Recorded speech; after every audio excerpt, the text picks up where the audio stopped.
a hesitant start, stock markets surged in November on the announcement of a successful development of a COVID-19 vaccine, along with Joe Biden's victory in the US presidential election.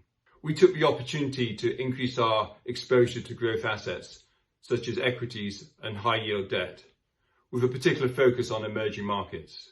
Investors took further heart from approvals of the BioNTech Pfizer vaccine, and markets rallied even further. Against this background, Nest funds perform well. Our 2040 flagship retirement date fund has returned 9.8% annualized over 5 years. That's well ahead of its CPI plus 3% benchmark. And all Nest member funds are performing in line or ahead of our expectations. I think the key lesson from 2020 is to expect the unexpected. While people have been talking about the risks of a global pandemic for years, we think few people actually expected it to happen.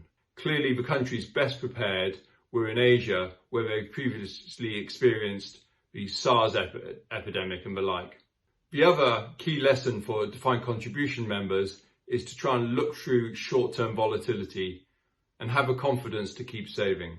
We believe our diversified approach at Nest seeks to dampen volatility and take advantage of a range of opportunities, has given members that confidence, and we've seen continued saving.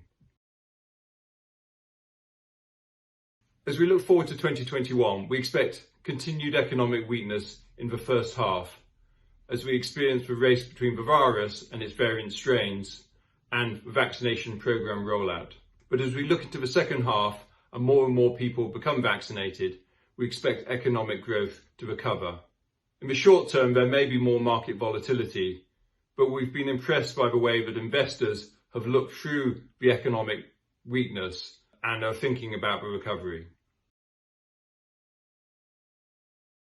As far as Nest is concerned, we are just finalising the contracts with our infrastructure equity managers. We think this is a great opportunity to add an asset class with stable and steady returns to the portfolios. We've also announced that we'll be transitioning our emerging market equities to a climate-aware portfolio run by Northern Trust. We'll be making further announcements on both these investments in the near future.